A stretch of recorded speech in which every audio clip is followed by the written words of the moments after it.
굿모닝. 와, 오늘이요 나훈아 형님 불러오고 싶습니다. 테스 형 하늘이 왜 이래 미세먼지뿐이 아유 왜 이래요. 오늘 공기 되게 안 좋습니다. 요즘 그 KF94, 80 이런 거 끼고 다니면 미세먼지로 걸러질 겁니다. 그게 본래 미세먼지 때문에 나온 마스크니까요. 자, 오늘은 이런 얘기 한번 해보자고요. 여러분의 말의 신뢰도는 몇 %입니까? 다시 얘기해서 여러분이 평상시에 어떤 말을 할 때 부도율 예를 들어서 이런 거죠. 나는 이제 앞으로 진짜 나 다시는 나 술 안 마셔. 그래서 술 마신다. 부도잖아. 그죠? 그 다음에 이렇게 전화하면서 친구야 그래 다음 주 한번 봐. 그리고 다음 주 안 보면 그것도 부도죠. 근데 얘에서 나 술 조금 줄이려고 노력하겠어. 그리고 술 마시는 거는 그거는 부도는 아니죠. 그죠? 엄격하게 얘기하면. 그다음에 어쨌든 아이들에게 여러분의 자식들하고 관계에서 또는 친구들 아니면 여러분이 회사 대표면은 직원들과의 약속, 그 다음 우리 수많은 약속과 말을 하잖아요. 예. 하여간 굉장히 많이 하죠, 들. 여러분은 여러분의 말에 대한 신뢰도가 객관적으로 여러분 스스로 생각했을 때 몇 % 정도나 된다고 생각하십니까? 예. 리더의 그 가장 중요한 조건이 뭐라고 생각하세요? 리더. 두말할 것도 없이 말에 대한 신뢰도죠. 그 사람 말은 정말 믿을만해. 이게 제일 중요한 거 아니에요? 그 다음에 무슨 청사진을 얘기하고 앞으로 비전을 제시하고 뭐를 하겠다. 근데 그 사람 말의 신뢰도를 한번 잃어버리면 다 뻥이지 말. 그거야 말로야 뭐를 못해. 그죠? 그러니까 이 비전을 제시하는 것도 리더의 중요한 덕목이지만 더 중요한 거는 리더로서 말에 대한 무게감을 갖는 거. 그죠? 말의 신뢰도를 갖는 거. 그게 되게 중요하잖아요. 그죠? 여러분 혹시 제가 이렇게 얘기했을 때 그래 오쌤 말 잘했어. 지금 우리나라 정치인들 하는 거 보니까 말이야 그래 시원하게 한번 까셔. 저는 그 얘기를 하려는 게 아니고 나는 남 얘기하는 거 별로 안 좋아해. 여러분 스스로 그리고 내 스스로를 지금 이야기해보자 하는 겁니다. 예. 남을 이렇게 비판하는 건 되게 쉬운 일이라니까요. 그건 누구나 할 수 있는 일이야. 남을 비판하는 거. 내가 잘하는 게 더 중요하지. 자, 우리 스스로를 한번 반성해 보자고요. 자, 저부터 반성합니다. 저도 말의 신뢰도가 100%까지는 아닙니다. 예. 왜냐하면 특히 저 같은 경우는 말을 되게 많이 하는 사람이기 때문에 종종 내가 한 말에 대한 거를 지키지 못할 때가 드물게 있습니다. 그러나 기본적인 마음가짐은 절대 빈말은 안 합니다. 기본적인 마음가짐. 그러니까 정말 아주 조금아까 얘기했지만 그래 친구야 다음 주에 한번 보자.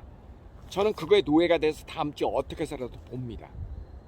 그 정도로 저는 그러니까 제 스스로 그런 약속을 많이 합니다. 그런데 오늘은 제가 이런 얘기를 하려고 그러는 게 아니라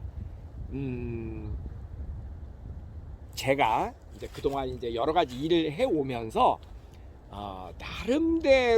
제 나름대로 운영 방침을 세워서 한 것 중에 굉장히 성공적인 게 하나가 있어서 여러분과 그거를 나누고자 합니다. 그게 바로 오늘 이야기하고자 하는 OSS의 실수 보상책이라는 겁니다. OSS는 오성식이죠? OSS의 실수 보상책. 이게 뭐냐면요. 제가 조금 아까도 얘기했지만 저는 기본적인 마음가짐은 정말 어떤 경우에도 빈말하지 않는다. 내가 한 말은 끝까지 책임진다. 이게 저의 삶의 태도입니다. 기본적으로는 그렇습니다. 그래서 약속을 안 지키는 사람, 특히 시간 약속 안 지키고 단 1원이라도 돈 약속 안 지키고 너무너무 싫어합니다. 그건 아주 기본적으로 그거는 그런 사람하고는 같이 일을 못한다라는 게 이제 저의 정책이고, 따라서 저 역시도 시간 약속, 동약속 너무너무 기본이다. 어쨌든 철저하게 내가 한 말은 지킨다, 약속을 지킨다. 그게 저의 삶의 태도이기는 하나, 여기서부터가 중요합니다. 이건 분명히 그렇습니다. 그런데 그럼에도 불구하고 첫째, 제가 말을 많이 하는 사람이기 때문에 직업이 이 갖고 사는 사람이잖아요. 말을 많이 하는 사람이기 때문에. 그다음 둘째, 기억력이 너무 안 좋아서 기억력이 정말 안 좋아서 실수를 합니다. 제가 한 말을 까먹기도 하고요. 또 뿐만 아니라 실제로 하다 보면 사람이기 때문에 실수를 합니다. 그럴 때 저는 너무너무 이게 이제 고민스러운 거예요. 나는 이게 정말 본의 아닌 실수인데 사람들은 이걸 본의 아닌 실수로 이해를 해줄까? 해줄까? 아니, 설령 실수로 이해를 한다고 치더라도 그래도 기분 나쁘지. 실수니까. 이걸 어떻게 이거를 회복하지? 하는 저만의 절박한 고민 끝에 만들어진 게 OSS의 실수 보상책입니다. 자, 실제 예를 들어줄게요. 이제 캐나다에 이제 아이들이 이렇게 유학을 가잖아요. 그럼 이제 사진을 찍습니다. 요즘은 이제 제가 안 찍습니다만은 초창기에는 제가 다 찍었습니다. 다 찍고 그러면요, 그 막 여러 명이 막 왔다 갔다. 어떤 애는 사진 찍기 싫어하는 애도 있잖아. 어떤 애는 카메라에 이렇게 들이밀고 그러면 되게 고맙습니다. 사진 찍기 쉬우니까.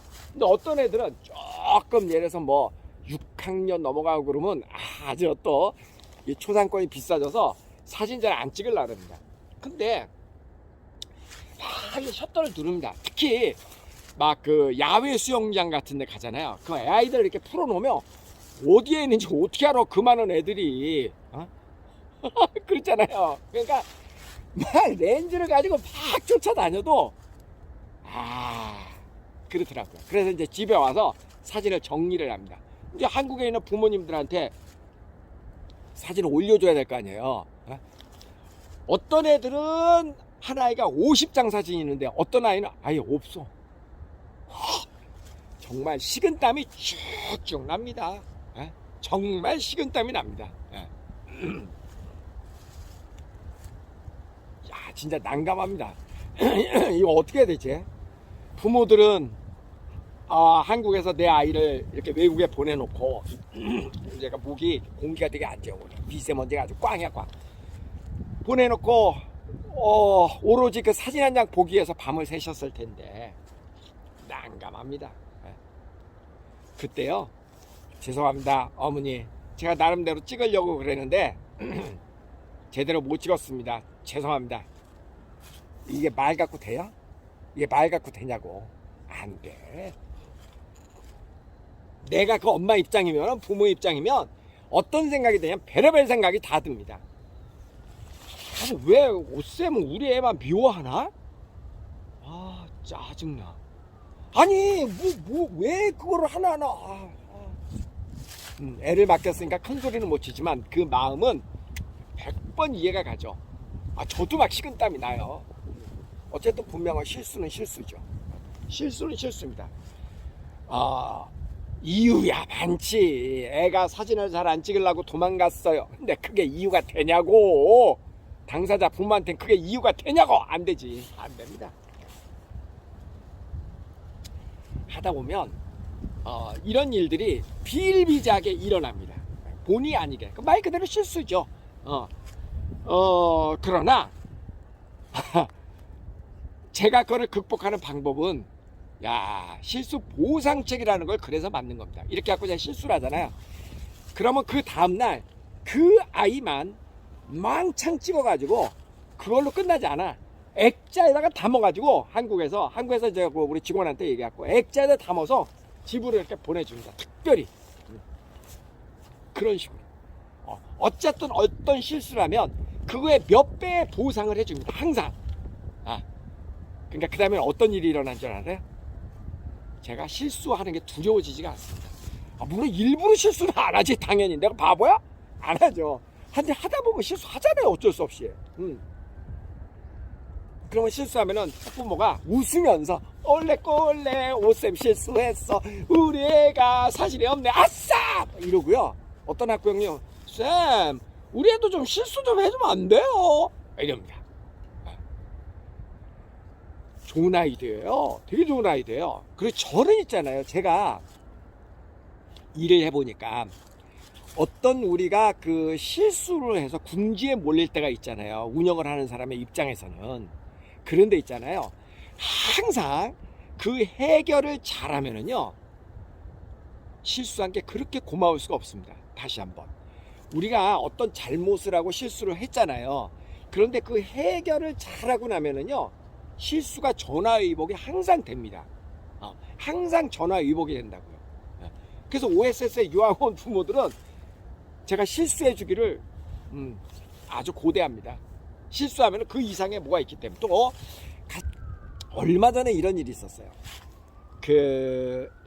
우리 사무실 앞에 저 초밥집, 뭐 회 파는 그런 집이 있습니다. 요즘 코로나 때문에 장사 잘 됩니다. 예. 그래서 이제 거기서 식당에서 먹지 않고 배달해서 먹으려고 이제 친구가 그때 2명이 왔어요. 그래서 야, 우리 식당은 거기 너무 사람 많으니까 식당 가지 말자. 그냥 불러 먹자, 음식을.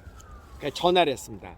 기다리지 않고 가면 바로 픽업을 할 수 있는 그런 상태로 시간이 언제쯤 가면 언제쯤 가면 되는지 알려주세요. 그랬더니 40분 있다 오면 넉넉하게 뭐 충분히 준비되어 있을 겁니다. 야, 사실 그 초밥 하나하고 회 하나 뜨는데 40분 후에 오라는 거는요, 손님이 어마어마 많다는 거야. 줄이 그냥, 그러니까 배달 줄이 그렇게 진짜 오늘 공기 안 좋아. 배달 줄이 그렇게 많다라는 얘기잖아요. 그러니까 그런가 보다 그랬는데요, 40분 딱 맞춰서 갔더니 그로부터 20분 더 기다렸습니다. 20분 더. 제가 얼마나 화가 나요. 그죠? 짜증 나잖아. 평상시에는 10분이면 되는데 40분이나 있다 오래 하래가지고 그러지 않아도 배가 고파 죽겠는데. 자, 그때 생각했어요. 참, 이 사람들도 이렇게 했을 때 그때 한 9만 원 정도 시켰거든요. 많이 시켰거든요. 이럴 때 그냥 그냥 사이다 콜라 그냥 하나라도, 손님 죄송합니다, 오늘 저희가 약속을 못 지켰네요, 네, 음료수라도 하나 서비스로 드리겠습니다. 그 음료수 하나에 얼마나 해? 그거 몇 푼 안 하잖아요. 왜냐면 본인들이 실수를 했잖아. 그러면은요, 돌아가는 사람이 이 사람은 자기가 그래도 약속을 지키려고 되게 노력을 했구나, 정말 믿을만하다, 이런 생각이 들 겁니다. 그리고 그게 거기에서 그치지 않고 거기에 써있는 뭐 메뉴판에 뭐 국산, 중국산 이런 거 막 써있잖아요. 그 다음에 저 사람은 위생관념도 하나를 보면 열을 한다고, 저렇게 하는 거 보니까 정말 모든 게 신뢰할 만하다. 그러니까 그 실수를 통해서 훨씬 더 많은 걸 얻을 수 있다니까요. 얻을 수 있다니까. 자, 오늘이요, 여러분이, 우리 모두는 사실 리더입니다. 그죠? 가정의 리더이고 아이들에게는 가정의 리더잖아요. 그죠? 그 다음에 뭐 회사에 가면은 뭐 간부일 수도 있고, 우리가 직접 사장의 위치에서, 경영자의 위치에서 그렇게 리더십을 발휘할 때도 있죠. 다시 한번 정리를 하면, 리더의 첫 번째 덕목은 자기가 한 말을 지키는 겁니다. 신뢰입니다. 그런데 부득이 이렇게 신뢰를 지킬 수 없는 실수의 상황이 됐을 때 그 실수를 극복하는 정말 제일 좋은 방법, 그동안 제가 써봤던, 제가 막상 해보니까 실수를 해도 이제 저는 겁이 안 납니다. 두렵지가 않습니다. 왜? 실수 보상책이라는 게 있으니까 서로가 좋은 겁니다. 서로가. 그래서 여러분도, 여러분이 만약에 기업 경영을 하시거나 여러분이 뭔가를 하실 때 실수 보상책이라는 걸 한번 활용해 보세요. That really works. 그거 정말 효과 만점입니다. 효과 만점입니다. 여러분도 실수로부터 조금 자유로울 수 있고, 실수는 일부러 하는 게 아니니까 자유로울 수 있고, 또 실수를 했을 때 상대방도 기분이 나쁘지 않습니다. 이거는 단순히 고객과의 문제가 아니라 뭐 친구와의 관계고 모든 누구하고 관계에서 그렇게 실수 보상책을 쓰면은요, 상대방이 여러분에 대한 신뢰가 훨씬 더 높아질 겁니다. 잘 한번 활용해 보세요. 오늘 진짜 공기 안 좋다. 자, 어우, 반짝반짝 작은 별. 오이 좋네. 루돌프 사스. 자, 가위바위보. 가위바위보. 가위바위보. 가위바위보. 가위바위보. 가위바위보. 안녕히 계세요. 안녕히 계세요.